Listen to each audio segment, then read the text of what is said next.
유명하신 권사님을 만나 뵙게 되었습니다. 이 남편분이 장로님이셨는데요. 두 분 사이가 엄청 좋으셨던 모양이에요. 사이가 얼마나 좋은지 그 권사님이 친히 입으로 말씀을 하시는데, 이 장로님이 이 밭에서 일을 하고 그리고 땀을 흠뻑 흘리고 얼굴에 흙이 묻어서 앉아 계시는데도 그 권사님은 그 모습을 보고서도 무척 좋았다고 합니다. 우리 같으면 어때요? 아우, 구질구질해. 빨리빨리 좀 씻고 와요. 뭐 이렇게 이야기하지 않게. 물론 이제 어느 집에서만 그렇겠죠. 이 권사님은 이렇게 장로님을 따뜻하게 바라보셨다는 겁니다. 그러니까 결국 굉장히 친밀한 사이였겠죠. 근데 이제 이 장로님이 나이가 들어서 성경을 읽는데 그걸 또박또박 잘 못 읽으신다는 거예요. 그리고 기도도 제대로 하지 못하는 걸 들었답니다. 그런데도 이상하지 않았다는 거예요. 그 권사님이 듣기엔. 글자를 제대로 읽지 못하고 정확하게 말하지 못해도 그분 마음의 중심을 알고 있기에 권사님은 장로님이 어떤 모습을 하고 있던지 은혜를 받았다는 이야기를 제가 들었습니다. 그러니 그 사람의 속이 어떤지 알면 그 사람이 좀 실언을 해도 이상하게 보이지 않고 다정하고 사랑스럽게 바라볼 수가 있다는 것이겠죠. 자, 그럼 이제 반대로 그 사람에 대해서 잘 모르면 바른 말을 해도 들리지 않으며 또 조금만 이상한 소리를 해도 아마 가만히 있지 않게 되겠죠. 나를 세워서 반응하게 되고 아마 대화가 이루어지지 않을 겁니다. 오늘 본문에서도 그 사람의 중심을 몰라서 오해하는 예를 보여줍니다. 이제 첫 번째 단락입니다. 사람의 중심을 모르면 오해한다. 우리가 1절을 같이 읽겠습니다. 바울이 공회를 주목하여 이르되 여러분 형제들아 오늘까지 나는 범사의 양심을 따라 하나님을 섬겼노라 하거늘. 공회원들은 지금까지 바울의 인생이 어떠했는지 잘 알지 못하는 무리들이죠. 사실 그러니까 바로 앞에 있는 22장에 보면은 바울이 자기의 삶을 정리한 내용이 나옵니다. 간단하게 정리를 한다면 바울은 율법의 엄한 교육을 받고 자라서 예수님을 가르치는 남녀를 잡아다가 옥에 넘겨주었고 또 이들을 잡으려고 다메섹까지 공문을 가지고 갔던 사람입니다. 그러니까 이 바울은 태어나면서부터 율법에서 묶여서 살았던 사람이죠. 이때 다메섹으로 가다가 바울이 주님을 만나게 됩니다. 그래서 그 도상에서 꼬꾸라지게 되었죠. 비로소 주님의 은혜로 바울은 사도로 부르심을 받았습니다. 그 뒤에 바울은 복음을 전할 때 옥에 갇히기도 하고 수없이 죽을 뻔하였으며 유대인들에게는 40의 감한 매를 5번이나 맞았던 바울입니다. 이렇게 죽음의 위험을 밥 먹듯이 견디며 살아온 바울이었는데요. 오늘 본문에서는 이러한 바울의 모습보다는 조금 달라진 모습을 볼 수가 있습니다. 1절을 그래서 우리가 봤더니 공회를 주목하여 말하길 나는 범사의 양심을 따라 하나님을 섬겼노라 라고 말씀하는 거예요. 자, 그러면 이 말을 듣고 있던 대제사장이 바로 화가 치밀어 오른 겁니다. 바울이 어떤 삶을 살았는지 바울의 마음을 어떤지 잘 모르니까 그 말이 대제사장에겐 불편하게 들렸던 거죠. 자기는 양심에 따라서 살았다. 또 하나님을 섬겼다라고 얘기하면 듣는 사람은 어때요? 그럼 나는 하나님을 섬길 때 양심에 따라 섬긴 게 아닌가? 그런 말로 이 대제사장은 들었던 거죠. 그래서 이 대제사장 아나니아가 바울의 곁에 서 있는 사람에게 바울의 입을 치라 라고 말합니다. 그러자 바울이 곧바로 어떻게 응수했는지 우리가 3절을 같이 한번 읽겠습니다. 바울이 이르되 회침한 담이여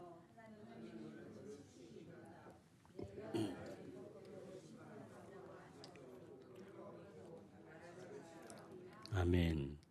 바울이 지금 아주 강력하게 맞받아친 거죠. 이스라엘에서는 그 시신을 동굴에 두는 풍습이 있습니다.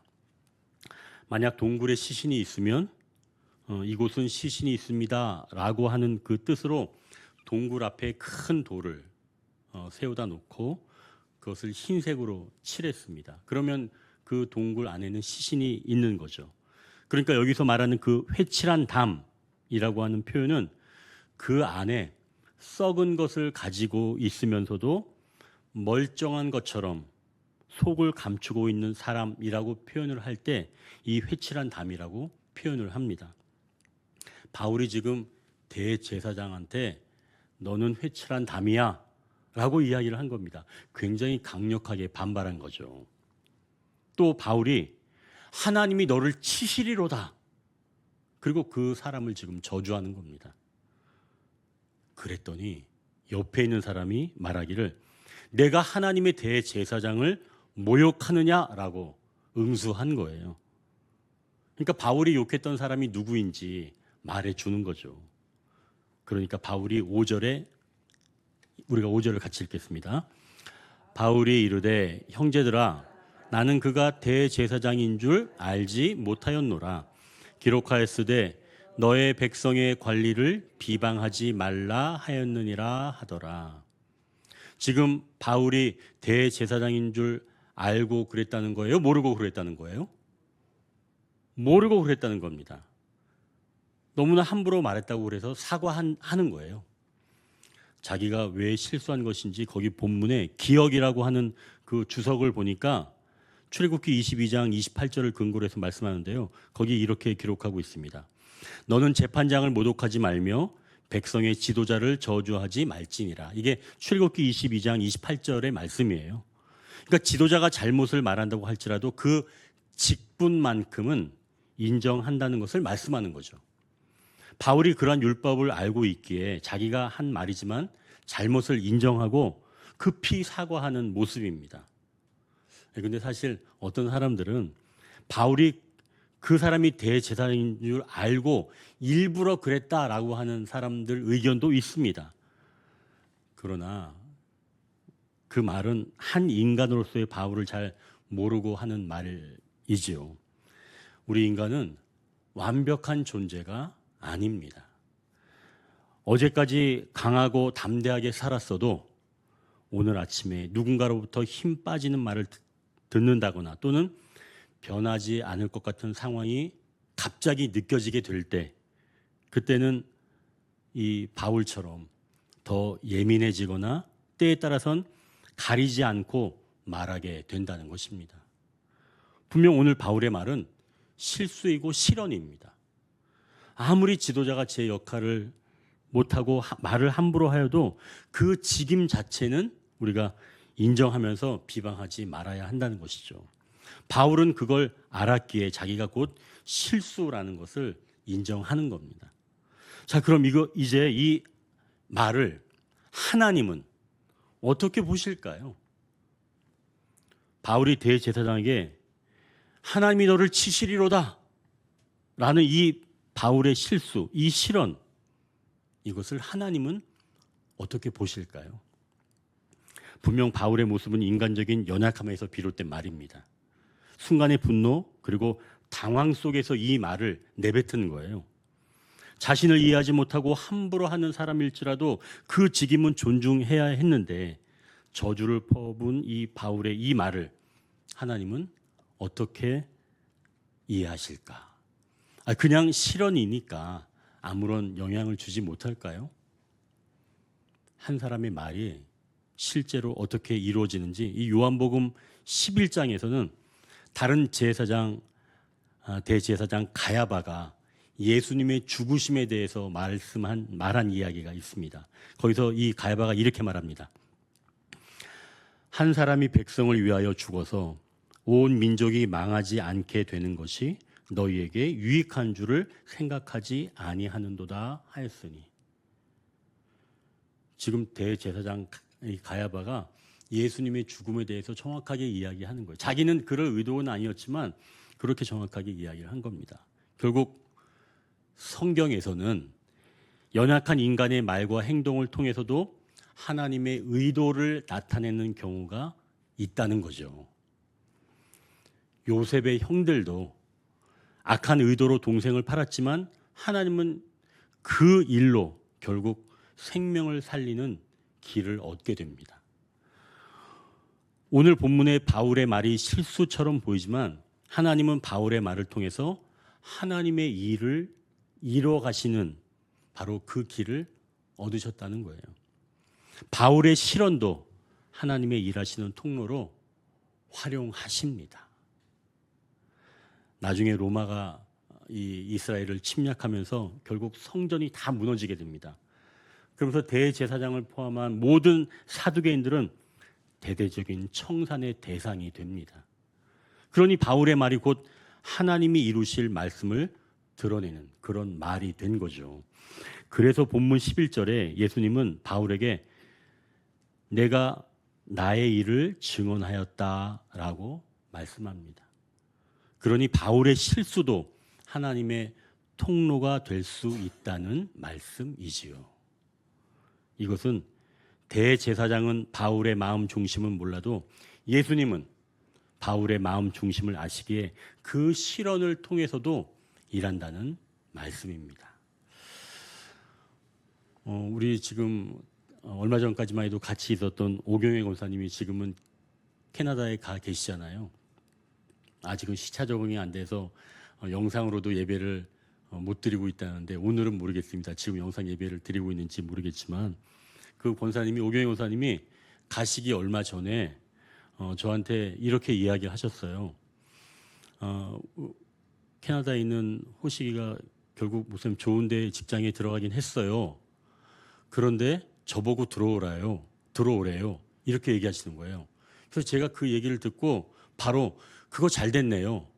그렇게 얘기를 했어요.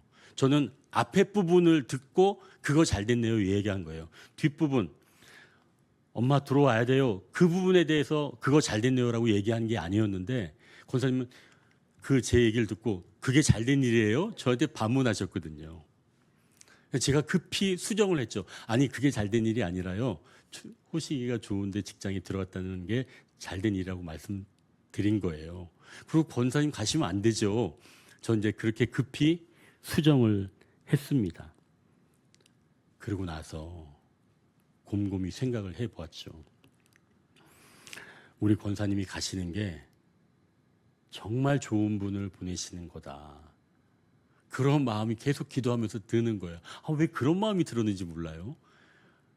그래서 제가 권사님 가시기 전에 그렇게 말씀을 드렸죠. 권사님, 하나님은 항상 정말 가장 좋은 것을 보내주시는 분인데 아마 호식군에게 가장 좋은 분은 우리 권사님이신가 보네요. 제가 그렇게 이야기를 하고 말았습니다. 그때 너무 힘들었지만 그렇게 이야기를 했죠. 물론 제가 좋다고 해서 권사님이 가시고 제가 좋지 않다고 해서 안 가신 건 아니지요. 하지만 사역자로서 이 문제를 어떻게 바라보고 있는가 대답할 수는 있는데요. 분명 우리 교회로서도 권사님을 보내드리기 어렵지만 하나님은 저의 그 실언, 그 실수를 통해서도 하나님의 뜻을 이루어 가신다는 것이죠. 우리의 중심을 아시니까 말씀입니다. 자, 이렇게 실수하거나 실언할 때 그러면 그 사람은 어떤 상태가 될까요? 이제 두 번째 단락입니다. 옛 지식을 의존하게 된다. 우리가 6절을 같이 읽겠습니다. 바울이 그중 일부는 사두개인이요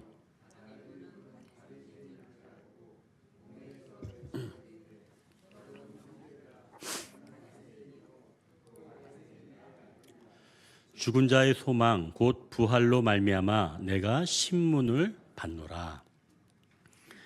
바울도 완벽한 사람이 아니었음을 우리가 알게 되었습니다. 그도 상황에 눌려 때로는 실수하는 사람입니다. 하지만 그런 실수, 실언조차 주님은 주님의 일을 이루어 가시는데 중요한 통로로 활용하신다고 우리가 나누었는데요. 하지만 연약한 인간은 그러한 실수나 실언 그리고 나아지지 않는 그런 상황이 계속 지속되게 되면 자기도 모르는 사이에 자기의 옛 지식, 천연적인 힘, 그런 것들이 발동하기 시작한다는 거예요. 지금 우리가 6절을 읽었는데요. 바울이 금방 공회 구성원을 파악했다고 말씀하죠. 바울이 그중 일부는 사두개인이요 다른 일부는 바리새인인 줄 알고 딱 보고 그 무리가 어떤 구성원인지 바울이 보고 알았다는 겁니다. 사두개인, 바리새인 이런 사람들로 구성되어 있다는 것을 금방 파악을 했다는 거죠. 그래서 바로 자기가 어떤 사람인지 그리고 무엇을 믿는 사람인지 말하고 있는 겁니다. 나는 계속해서 바리새인이었어요.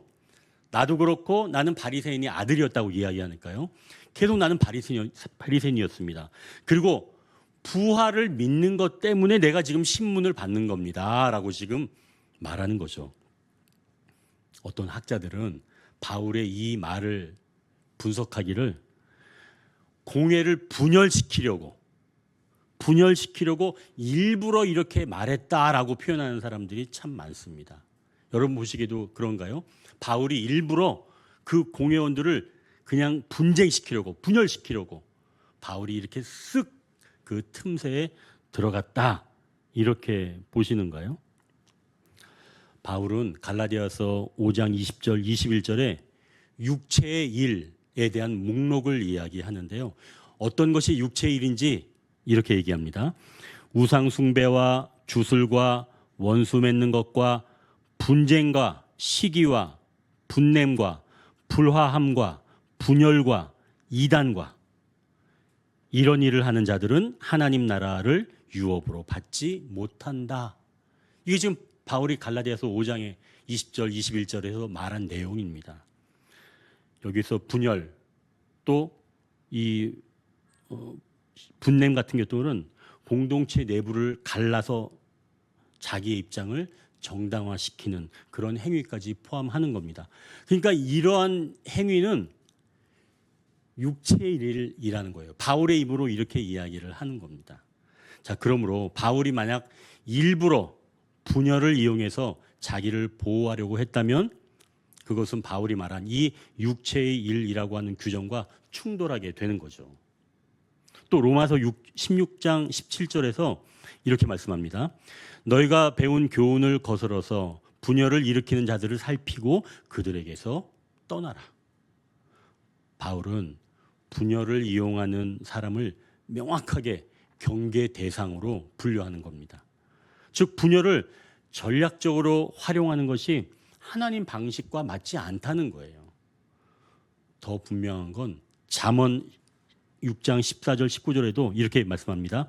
패역을 꾀하는 자, 분쟁을 일으키는 자는 여호와께서 미워하신다. 분쟁은 악한 자의 행동으로 규정됩니다. 즉 분쟁을 유도하여 빠져나오는 방식은 성경이 말하는 지혜가 아님을 알 수가 있다는 거죠. 그러니 바울이 사두개파, 바리새파의 분열을 전략적으로 이용했다라고 하는 해석, 분석은 성경 전체 정신과 어긋난다는 것입니다. 자, 그럼 바울은 왜 바리새인과 부활 교리를 꺼냈을까요? 의도적으로 분열을 이용해서 자신을 보호하려고 한 것이 아니라면 왜 바울은 자신의 배경인 바리새파와 부활을 꺼냈을까요? 이것은 곧 신앙에서 나온 것이 아니라 본능에서 나온 선택과도 같은 겁니다. 즉 영적인 방법이 아니라 육적인 방법에서 나왔다고 볼 수가 있는 거죠. 바울이 이방 지역에서 모은 연보를 예루살렘 교회로 가져왔습니다.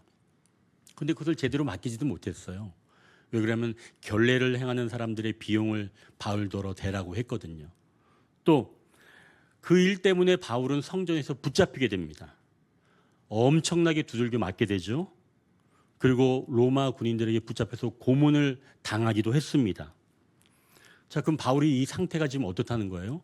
자기의 일도 제대로 완수하지 못하고 동족들로부터 흠씬 두들겨 맞았으며 또 로마 군인들에게는 고문도 받았습니다.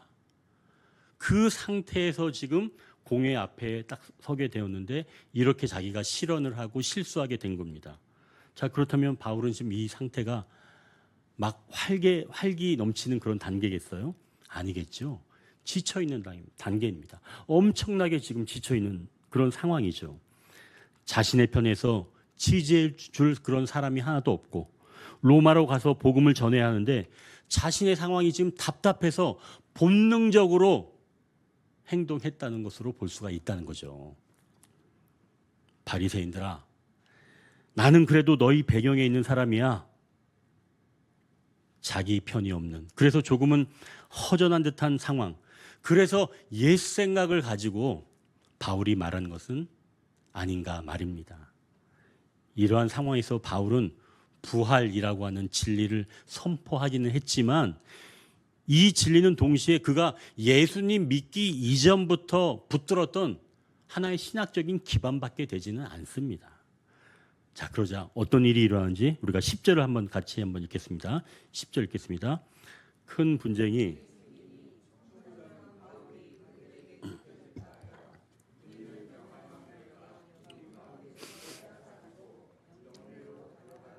아멘. 지금 공회가 완전히 폭력적인 상황이 되었죠.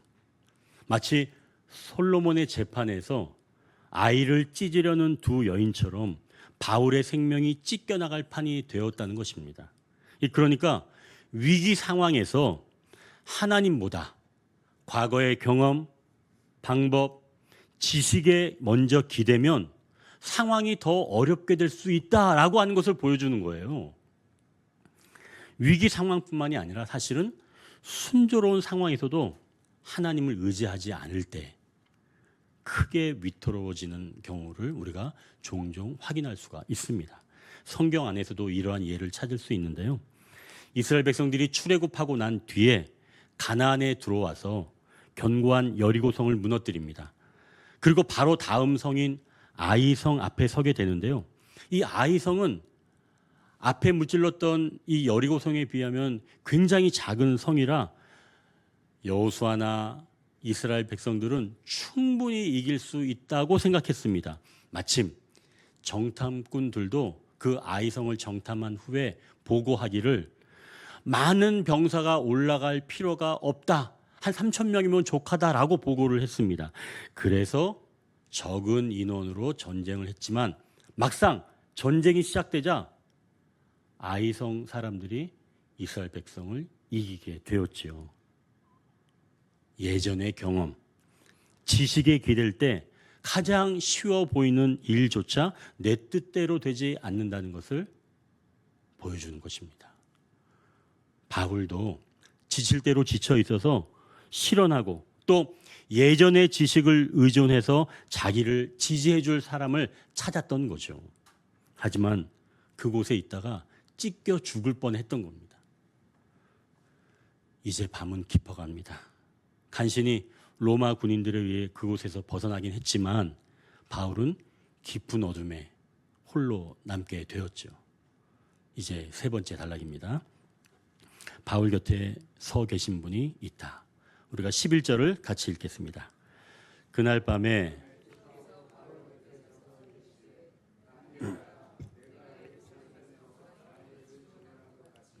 로마에서도 증언하여야 하리라 하시니라. 지금 바울이 잠을 이루지 못하고 있어요. 앞으로 어떻게 될까? 내 인생 여기서 끝나는 것은 아닐까? 시간으로는 밤이었지만 바울은 자기 인생의 밤을 맞이하는 겁니다. 이제는 더 이상 아무것도 할 수 없는 이런 상황에 놓인 자신. 그때 인간적인 방법으로 벗어나려고 했던 여전히 육신적인 행동들이 바울의 마음을 흔들고 있는 바로 그러한 영적인 밤이었죠. 이때 주님께서 나타나신 겁니다. 그리고 바울에게 가장 먼저 말씀하신 것이 담대하라 입니다. 바울은 담대함이 사라졌습니다. 여러분, 이게 바로 인간입니다. 실언 그리고 실수, 여전히 인간적인 방법을 사용하는 자신을 바라보면 담대함이 사라지는 겁니다. 이 모습이 곧 인간의 실체이지요. 여러분, 실수하거나 실언하거나 인간적인 방법을 쓰지 말라는 말씀이 아닙니다. 바울의 한계를 보여주시면서 우리 인간의 한계를 보여주시는 거예요. 그렇게 하지 말라라는 말씀이 아니라 인간은 이처럼 연약한 존재다라는 것을 우리에게 보여주시는 겁니다. 근데 여러분 여기서 좀 한 가지 생각해 볼 게 있습니다. 아니 바울이 이렇게 힘들어하면 주님께서 바울을 거기서 건져내면 되시지 않을까요? 예전에 베드로가 감옥에 갇혀 있을 때 그곳에서 빼내주신 것처럼 바울이 이 어지러운 상황에서 바울을 빼주시면 되지 않을까요? 베드로의 상황은 이랬습니다. 헤롯 왕이 베드로를 잡아서 옥에 가두었습니다. 이때 4명씩 4패로 지키게 하고 바로 그 다음 날이면 베드로를 잡는 날이었습니다. 베드로는 옥에 갇혔고 교회는 그를 위해 기도하던 때였죠. 이때 천사가 감옥에 갇혀 있는 베드로에게 찾아와서 베드로를 깨우고 친히 이끌어 주어서 감옥에서 벗어나게 되었습니다. 자, 그렇다면 오늘 본문에 나오는 이 바울도 하나님께서 그렇게 해주면 되지 않을까요? 나타나서 싹 빼주는 겁니다. 여러분 그게 더 쉽지 않을까요? 그러나 그렇지 않은 겁니다. 베드로는 천사가 나타나서 감옥의 문을 열어주고 구출되는 거죠. 즉 문제 해결이 중심이었습니다. 베드로는 문제 해결이 중심. 그럼 오늘 본문에 나오는 바울의 사건은 어떤 중심이 있을까요? 11절에 이렇게 말씀하죠. 그날 밤에 주께서 바울 곁에 서서 이르시되. 주님은 바울의 옆에 어떻게 계시는 거예요? 서 계시는 겁니다. 다른 무엇을 하시는 게 아니라 바울 옆에 서서 계시지요. 앞선 2절에서는 대제사장이 바울 곁에 서 있는 사람들에게 바울의 입을 치라고 명했죠. 그러니까 낮에 바울의 곁에 있는 사람들은 바울을 칠 수 있는 사람이 그 곁에 있었습니다. 바울을 보호하려는 사람은 없었죠. 모두 바울을 대적하는 사람이 낮에 있었던 겁니다. 그런데 지금 바울이 홀로 갇혀 있을 때 주님이 친히 찾아오셨다는 거예요. 다시 다른 천사들을 보내서 그곳에 꺼내주신 것이 아니라 주님이 친히 오셔서 옆에 계시는 겁니다. 낮에 대제사장은 거들먹거리면서 앉아 있었죠. 그러나 주님은 바울 옆에 서서 계십니다. 이 말씀은 가까이 서 계시다는 것이죠. 그러니까 주님은 앉아서 명령을 하시는 분이 아니라 서서 우리와 함께 하시는 분이신 줄 믿으시길 바랍니다. 이건 단순히 주님이 말씀하셨다 정도가 아니죠. 이것은 주님의 임재가 한 사람을 보호하실 때 사용하는 그러한 표현입니다. 그리고 주님은 담대하라 말씀하십니다. 아니 바울에게 너 왜 이렇게 실수하니? 왜 이렇게 실언하니? 그리고 왜 이렇게 여전히 육체적인 그런 행동을 하니? 네가 나를 의지하지 않는구나. 이렇게 말씀하지 아니하시고 담대하라 말씀하십니다. 사방에 아무것도 없는 것 같고 이제 정말 나만 남은 것 같고 그런데 나는 이제 아무것도 할 수 있는 힘이 없고 나 혼자 남았다고 하는 그런 느낌이 드는 바로 그때 주님은 천사를 보내시는 것이 아니라 주님이 직접 오신 거예요. 천사를 통해서 구출하는 게 아니에요. 주님이 내 옆에 오시는 겁니다. 가까이 옆에 서서 말이지요. 담대하라. 그 어떤 말보다 주님께서 내 옆에 계시면서 이 말씀을 하신다면 여러분 어떤 마음이 들까요? 다른 게 필요할까요? 내가 네 옆에 있잖아. 이런 말이 아니라 아주 가까이 옆에 계시면서 담대하라 라고 말씀하시면 모든 상황이 정리되는 줄 믿습니다. 지금 바울의 상황은 여기서 구출하는 게 목적이 아니에요. 그보다는 바울과 함께 하시는 것이 지금 바울에게는 가장 좋은 방편이었습니다. 바울을 구출하는 게 목적이 아니라는 거예요. 그리고 예수님은 이렇게 말씀하십니다. 왜 그런지 말씀하시는데요. 내가 예루살렘에서 나의 일을 증언한 것 같이. 바울이 한 말이 실언이 아니라는 말이에요. 너 왜 실언했니가 아니라 나의 일을 증언한 것 같이 네가 여기서 한 모든 말은 나의 일을 증언한 거다라고 주님께서 선언해 주시는 겁니다. 책망하지 아니하시고 너의 말을 통해 내가 일한다 라고 하시는 겁니다. 또한 주님이 이렇게 말씀하시죠. 로마에서도 증언하여야 하리라. 바울이 이렇게 주님을 증언한 일을 예루살렘뿐만이 아니라 로마에 가서도 해야 한다는 것을 말씀합니다. 그럼 바울이 이 예루살렘에서 죽는다는 거예요? 아니에요? 안 죽는다는 거예요. 이곳에서 나가게 될 것이며 내가 너와 함께 하리라. 바울은 예루살렘에서 죽지 않습니다. 로마로 가게 됩니다. 사실 바울은 예전부터 로마에 가고 싶었죠. 그곳에서 복음을 전하고 싶은 마음이 있었습니다. 사실 이것은 바울이 원하는 바였지만 주님께서 그 마음을 품게 하셨습니다. 그에게 앞으로 가야 할 길이 있다는 것이죠. 자, 그렇다면 여러분, 왜 주님은 바울을 베드로처럼 꺼내지 않으셨을까요? 왜 베드로처럼 그냥 발목의 사슬을 딱 풀어주지 않고 대신 곁에 서서 말씀만 하셨을까요? 그 이유는 조금 전에 말씀드린 것처럼 단 한 가지입니다. 바울의 사명이 아직 끝나지 않았기 때문입니다. 주님은 바울에게 이렇게 말씀하십니다.